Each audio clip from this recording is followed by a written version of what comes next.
Chapter 4: War Tantrums. For 3 full rotations of the galactic core, the Milky Way did nothing but replay the human's face. Peter Hawthorne's image hung on news feeds, in military briefings, in underground pirate streams, and on children's entertainment channels. Clips of his speech were remixed with commentary, analyzed by experts, denounced by pundits, adored by idealists, and dissected by those who were supposed to be in charge. In the primary council chamber, the holographic dais that usually displayed trade disputes now showed frozen fragments of Hawthorne's broadcast. Rewind. Pause there. Enhance the background. They zoomed in on the flag, on the wall material, on faint reflections in the polished surface behind him. Teams of analysts argued over what type of metal it might be. Play again, someone demanded. They watched the part where he named the purge, the part where galaxies faded into gray nothingness, the part where he mentioned the Union Field, the Union Hall, the schematics he had already gifted to anyone listening. He addressed the galaxy as if we were already under his administration, one representative snapped. He spoke like a leader, not a supplicant, another replied. He gave away advanced infrastructure designs to civilians without going through the council, a third hissed.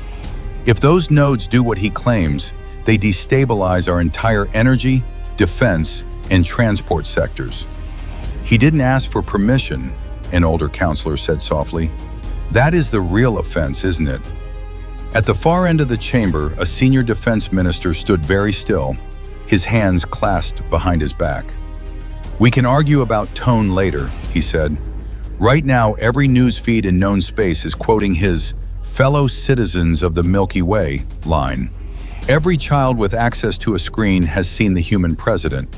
We appear powerless. If we do nothing, our authority evaporates. So what do you propose? Asked the council speaker. A pause. Enforcement, the minister replied. Visible, immediate, limited enough to frame as quarantine reinforcement, not war. We do not recognize their override as legitimate. We remind the galaxy we remain in control. Control of what? Someone muttered. Clearly not of the comm grid. The defense minister ignored it. We have fleets already at Sol, he said. More are on the way. They will demonstrate our capacity to enforce council protocol. We will apply pressure until the humans agree to route their communications through authorized channels and submit their technology for review. No one said surrender. No one said war. They did not need to. In Sol orbit, enforcement translated as tantrum. Argus Station's outer hull lit up first. Lances of coherent energy hammered against its plating in precise, rhythmical patterns. Torpedoes traced elegant spirals through the vacuum, detonating in bursts of color against invisible defensive fields. Particle beams swept across cargo lanes, forced to curve at the last instant by human-built gravitic sheaths that nudged them away from anything truly fragile. A freighter captain on approach watched an emerald beam arc just ahead of his bow, flare across his viewport, and dissipate in a harmless bloom. He blinked, then opened his internal comm. He said to his cargo handler. Someone want to tell traffic control the council's drawing graffiti again? On Argus, Morgan Hale's inbox filled to bursting. Exterior paneling on Dock 7 has new scorch patterns. Some residents like them, some don't. Please clarify if this is an official art installation. Micro vibrations from torpedo shockwaves rattled the hydroponic tomatoes. Several plants shed leaves in protest. Guest lounge view of Saturn briefly obstructed by a very large explosion. One guest spilled his drink. Local gravity shear from reflected beam caused 3 children to float for half a second. They laughed. Parents did not. Morgan skimmed the list, pinched the bridge of her nose, and began forwarding. 2. GCNA Fleet Command, Sol Theater.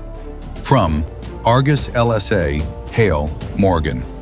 Subject: External vandalism, ongoing. To whichever ship is responsible for the violet spiral impacts on Dock 12, please cease using our hull as a demonstration canvas. Residents are complaining about unwanted fireworks. Our cleaning crews are not budgeted for interstellar ego management. Regards, M. Hale, Local Station Authority, Argus. She sent another. 2. GCNA Fleet Command, Saul Theater. Subject, traffic interference. Your latest barrage intersected 3 approved traffic lanes. No collisions occurred thanks to our auto-deflection grids. However, you delayed 17 cargo shipments, 8 commercial shuttles, and 1 school tour. Stop shooting at the skyways. P.S. Your torpedoes are very pretty.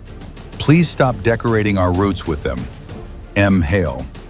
On Keth's flagship, his XO read that one aloud. A quiet, strangled sound escaped someone on the lower deck.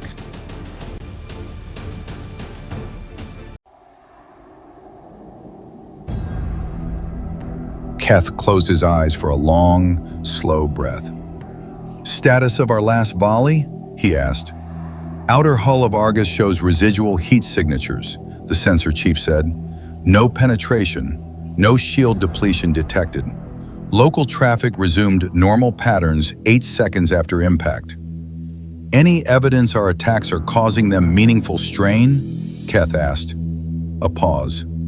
No, Admiral. Then increased frequency, came the command from the Council relay channel. Maintain pressure. Demonstrate that we can sustain this indefinitely. Keth's jaw tightened. Understood, he said for the record.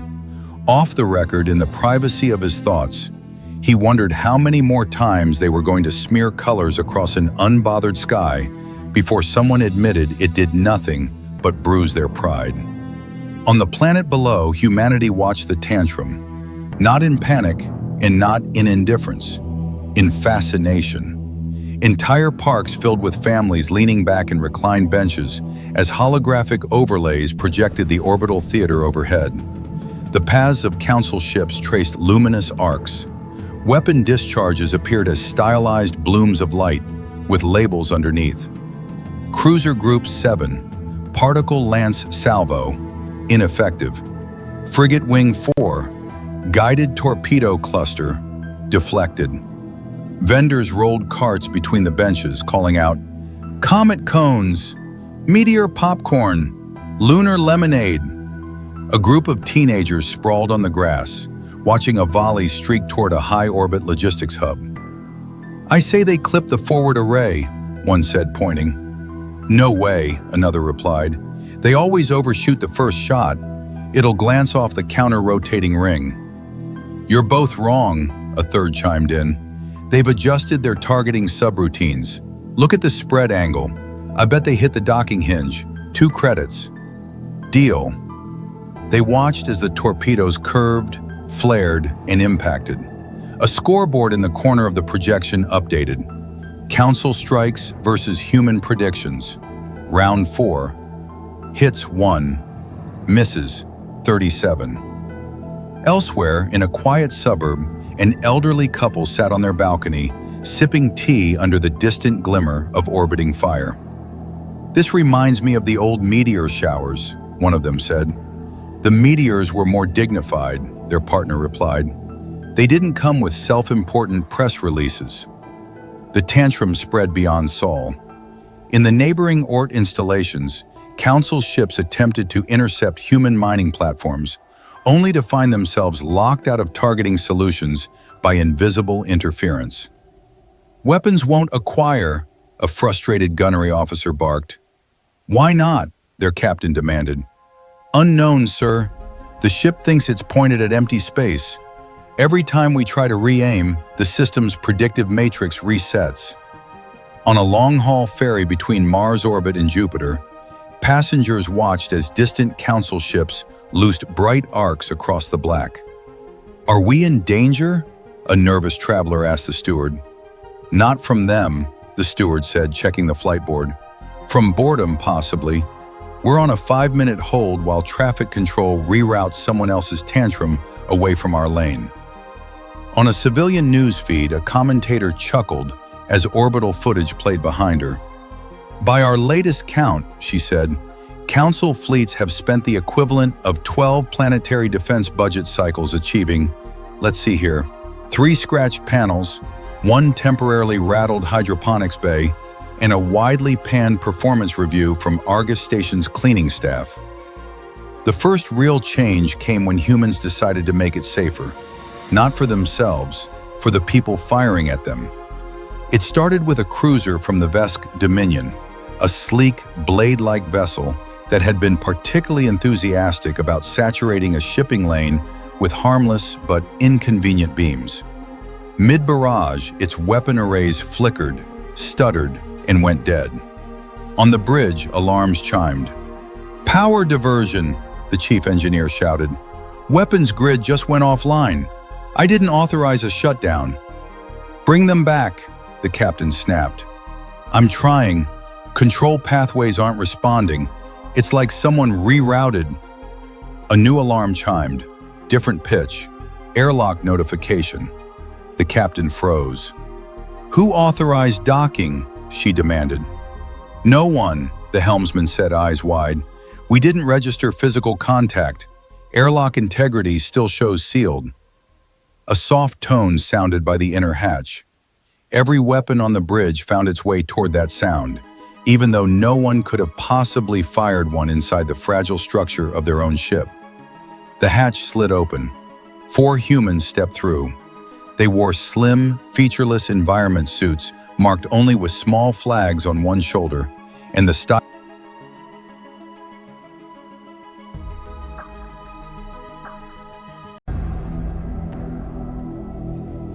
stylized Earth and Horizon insignia on the other. None carried visible weapons.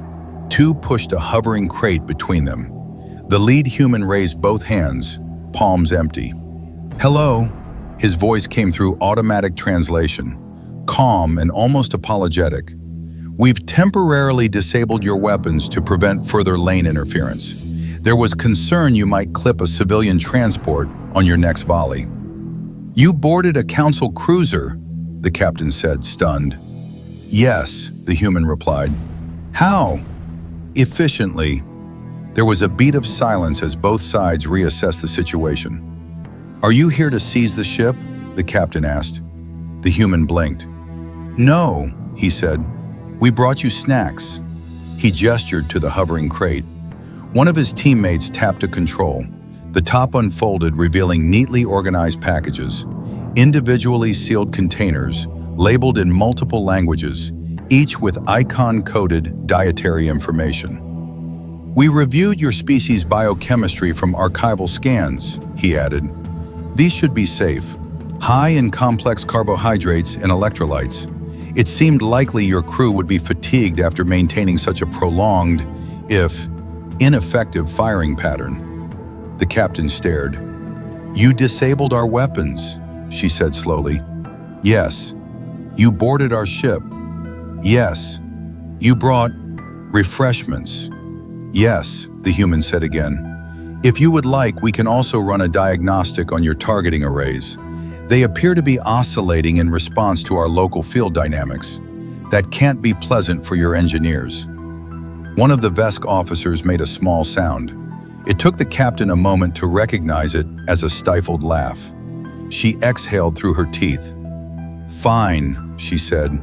"You may proceed, but my crew keeps their sidearms." "That's reasonable," the human said pleasantly. "We won't be here long." Stories like that spread. A patrol corvette from the Halen Compact found itself suddenly unable to lock coordinates for its launch bay. When technicians pried open a floor panel, they discovered a box of human-made tools and a folded note. "Your inertial calibration matrix was 12% out of tune. We fixed it. Please stop aiming at the medical relay. Patients are trying to sleep." A carrier from the Kellen axis lost thruster control just long enough to drift off its attack vector and into a gentle holding orbit.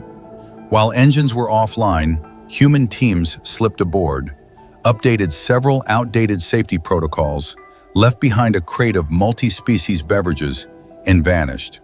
In every case, human footprints on internal surveillance were blurred faces indistinct, movements oddly smooth. They had, as one stunned captain put it in his report, the professional courtesy of excellent thieves and the bedside manner of earnest hosts. On Argus, Morgan Hale added a new category to her complaint log: unscheduled boarding events, friendly. Her messages to the Council fleets reflected the change. To GCNA Fleet Command, Seoul Theater, subject, clarification on uninvited guests. Several of your ships have reported human boarding parties disabling their weapon systems and delivering care packages. Please understand that while we disapprove of uncoordinated field trips, we strongly approve of preventing civilian lane interference. Consider asking nicely next time, or at least file a visitor form. M. Hale. Keth read that one twice. Are we confirming these reports? He asked his intel officer. Yes, Admiral. Vesk, Halen, Kellen, and 2 independent patrols. In each case, humans disabled specific subsystems, provided small comforts, and left. No casualties, no theft, no damage beyond wounded pride. And no one stopped them, Keth murmured. We didn't know they were there until they were gone, the officer admitted. Sensor logs show gaps. We have fragmentary thermal signatures, but nothing consistent. Keth leaned back, staring at the projection of Sol orbit. Council ships surrounded the system like sullen children around a toy they no longer knew how to play with. Command wants us to maintain pressure, the XO said quietly. But off the record, sir, this looks absurd. It looks like we're throwing rocks at a fortress that keeps repainting the walls and sending us lunch, Keth replied. On the surface, human commentators began running segments with titles like, Today in Orbital Pouting, Fleet Fireworks, Rating the Council's Performance, Meet the Crews Behind the Tantrums. One popular channel interviewed a shuttle pilot whose craft had been brushed by a misaimed beam. It shook once, she said, sipping from a branded drink. The auto shield absorbed the rest. My passengers were more upset that the view got washed out. And honestly, the reflection off the rings was gorgeous. So you're not afraid of the Council armadas? The host asked. Afraid? She laughed. Of what? Them scuffing the paint? Human betting networks opened a dedicated category. Council Target Prediction. Week 3. Participants could wager on which station would get the next cosmetic blast, whether a beam would accidentally illuminate a comet tail, how long before the Council repeated a previous firing pattern out of frustration. Payout odds adjusted dynamically based on fleet trajectories. There was even a special long shot category, first crew to give up and land. The odds on that one shortened rapidly.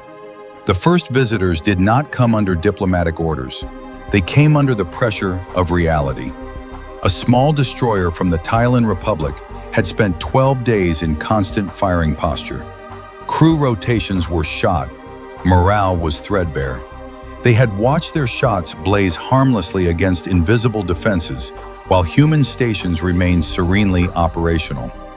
On day 13, one of their junior officers approached the captain. Sir, she said, permission to speak freely. Granted, he replied tiredly. We are accomplishing nothing, she said. Our reports say as much. Our crew knows as much. We are embarrassing ourselves. There is an open docking berth on that station Argus.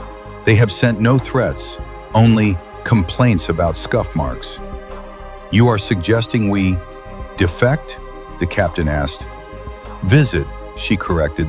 We go as guests. We gather information. We see what this primitive species has actually built.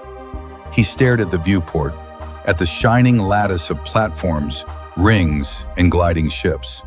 If Central Command sees this on the feeds, they will see it anyway, she said. The humans are documenting everything. Sir, would you rather be remembered as the captain who kept firing at a wall, or the captain who walked through the door? Silence in the command well. Plot a course, he said. Argus Station's traffic control flagged the incoming Thailand destroyer with a soft tone. Its transponder identified it as an active Council vessel, weapons offline, approach vector slow and courteous. Morgan Hale was on her third coffee of the shift when the alert pinged her console. She squinted at the ID, checked the posture readouts, and then opened a direct channel.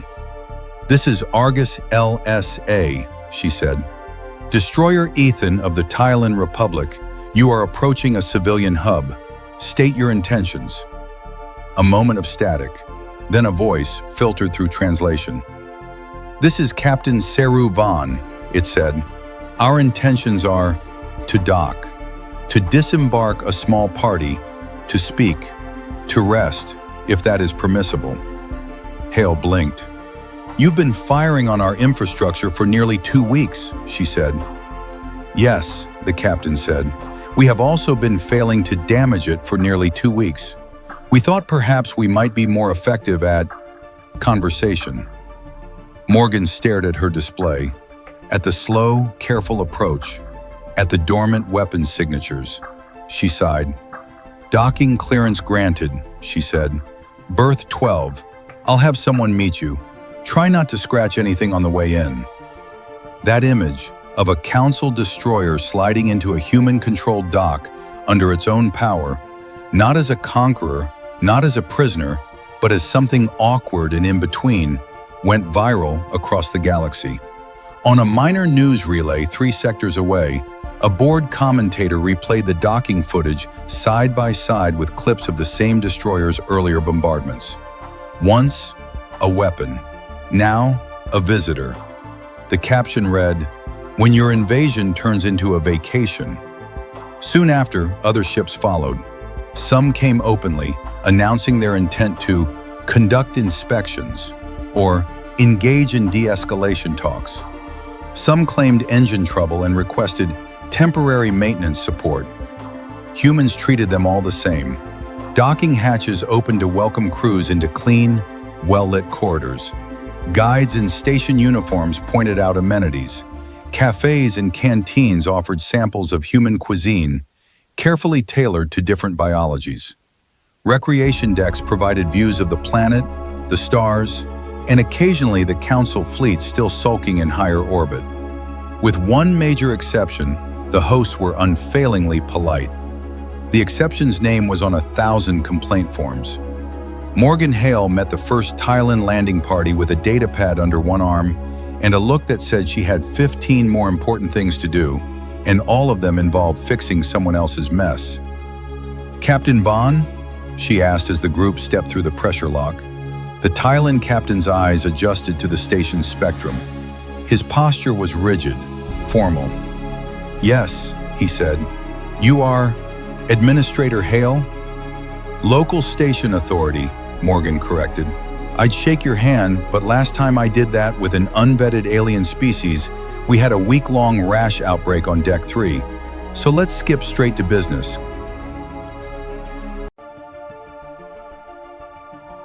She checked her pad.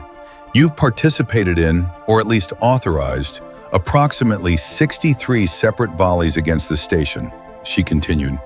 "As a result, we've logged cosmetic paneling damage, 3 cracked light fixtures, and several irate hydroponic technicians. Standard policy is to bill offending parties." Captain Vaughn swallowed. "You intend to send an invoice to the Thailand Republic Navy?" she asked. "No," Morgan said. "I intend to hand it to you." She extended the pad. After a second, Vaughn took it. The invoice was itemized down to the last scuffed railing. At the bottom, a note. "We recognize you were following orders. Consider this more of a reminder that your actions have consequences, even if they don't penetrate our hull." Vaughn read it twice. Then unexpectedly she laughed, a short, startled bark. "You find this amusing?" Morgan asked. "I find it..." Vaughn searched for a word in the translation. "Honest. We came to intimidate you. We achieved only maintenance work. This seems fair." Morgan's expression softened by a degree. "Well," she said, "now that you're here as something other than a hazard, You'll find we run a decent station. Your crew is welcome in the common areas. Try the orange pastries in Dockside Cafe. They tested well on cross-species pallets. And if your Navy continues this nonsense in high orbit, tell them at least to schedule around our maintenance windows. I will pass that along, Vaughn said. As Morgan turned away, the Thailand captain asked, "Do you resent us?" Morgan glanced back. "For what?" she asked. "For obeying the council, for firing on your home." Morgan's jaw worked for a second. "I resent having my schedule disrupted," she said. "I resent repainting perfectly good panels because someone needed to feel important. But you're here now. You walked in the door. That counts for something." She shrugged. "Besides," she added, "your last salvo created a beautiful reflection on our outer ring. Some kids on Deck 6 started a light show appreciation club. It's the most excited they've been since Gravity Tag got banned." Vaughn stared at her. "You turned our attacks into entertainment?" "It was either that or stress ulcers," Morgan said. "Welcome to Argus, Captain. Try not to break anything." By the time the council realized what was happening, it was too late to control the narrative. Footage flooded Union Hall and public channels. Council crew laughing with human vendors over strange, delicious food. Human children asking to see alien uniforms. A Vesk engineer and a human technician arguing animatedly over the best way to anchor a docking strut, then dissolving into mutual respect. A Kellan officer standing at an observation window, staring down at the blue-white planet with something like wonder. In the primary council chamber, the defense minister watched a clip of his own officers accepting cups of steaming, fragrant human beverages on a station that had been, on paper, an active enforcement target. He did not slam his fists on the console. He did not shout. He simply said, very quietly, "What are they doing?" "Not the humans," the speaker replied. "Our people." The minister did not answer. On the feeds, a caption floated gently over the image of a mixed species group watching the distant glow of a tantrum volley splash harmlessly against a human orbital ring. Best seats in the house. The tantrum had not only failed to frighten humanity, it had given them a stage. And the galaxy, already watching, could not look away.